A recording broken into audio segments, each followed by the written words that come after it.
what if your putter wasn't just one single club, but 3? Or hey, maybe even 6? Today, we're gonna dive into a putter that can literally change its DNA to fit your stroke, no matter how much you tinker with it. It's a pretty wild concept, and it's been getting a ton of buzz. So, is this just a cool gimmick, or is it the actual future of putting? Let's get into it.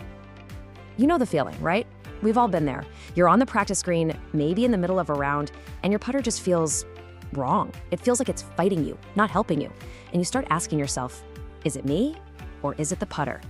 Well, what if the answer wasn't to change your stroke, but to literally change the putter on the fly? And that brings us to this, the Budon Noir.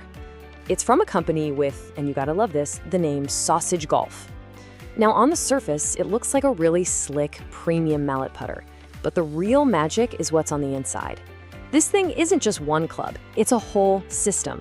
It's designed to be 3 or even 6 completely different putters all rolled into one.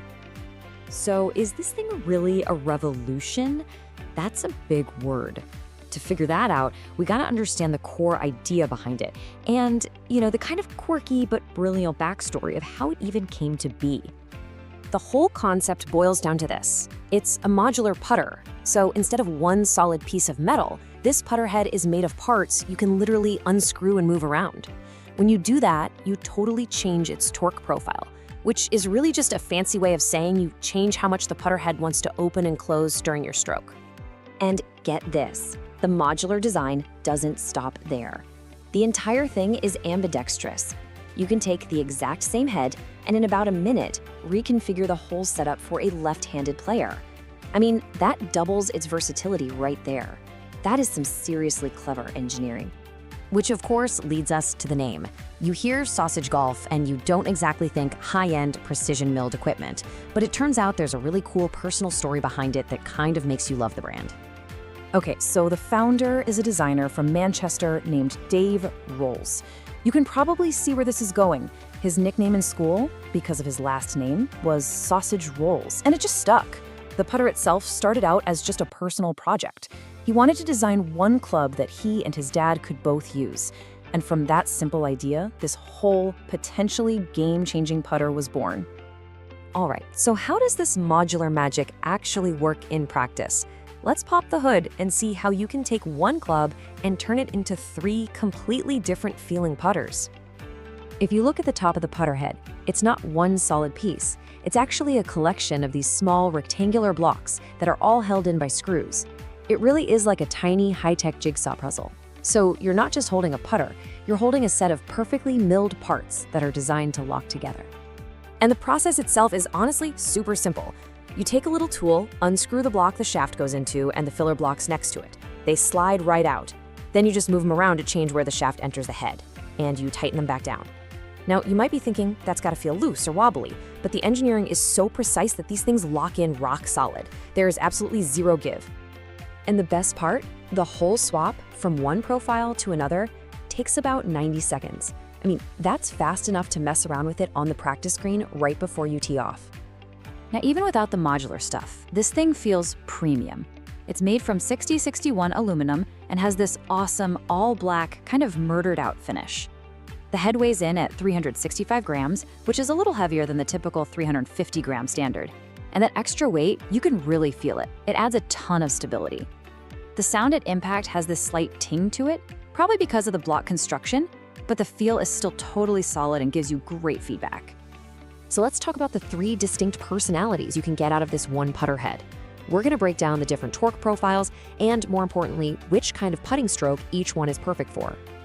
Okay, first up you have the low torque setting. This is when the toe of the putter points straight up to the sky. It's for golfers who want to keep face rotation to an absolute minimum, that really stable, square-to-square kind of stroke.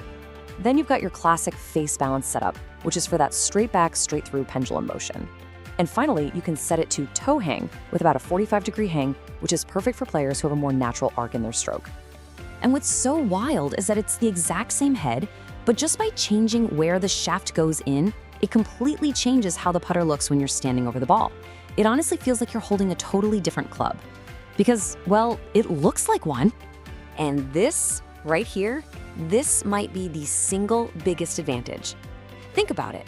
When you normally go test putters, you're not just changing the head style, you're changing the weight, the grip, the length, the loft. There are way too many variables. With this, you can test 3 totally different torque profiles while keeping every single other thing exactly the same. It is the purest way to figure out what actually works for you. So this all leads us to the big question, right? Is this much adjustability actually useful? Or is it, like some people might say, just a feature for the sake of having a feature? Let's look at both sides of that argument. Now, the skeptic's view is pretty fair. They'd say, look, a good putter fitting is designed to find the one perfect torque profile for my stroke. So why on earth would I need a putter that can turn into 2 other profiles that are supposedly wrong for me? And that's a good point. But here's the other side of the coin. First, your putting stroke isn't set in stone like your DNA. It changes, it evolves. Second, this is way cheaper than buying 3 separate high-end putters. And it's an amazing tool for when you're in a slump and just need to see a different look, to freshen things up. I mean, even top pros like Tommy Fleetwood and Justin Rose are always tinkering, always trying different styles.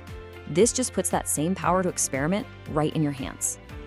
So where does all this leave us? Let's zoom out a little and think about what an innovation like this could mean for the future of putter technology as a whole. For decades, putter design was pretty static, dominated by classics like the ping answer from back in the 60s. Then in the 2000s, drivers went through this massive revolution. Adjustable weights, adjustable lofts, it all became standard. It really feels like putters might finally be having their driver moment, bringing that same deep level of customization to the club you use more than any other. And when you really think about it, it's kind of surprising it took this long. We obsess over dialing in every little thing on our driver, but the club that accounts for like 40% of our shots has been left behind. This feels like the technology is finally catching up. So is this the start of something really big? Are we gonna see all the major brands start offering modular putters, giving us total control over our flat stick? Or is this an amazing idea that's just for the serious gearheads and tinkers? It's hard to say for sure, but one thing's clear: the future of putting just got a whole lot more interesting.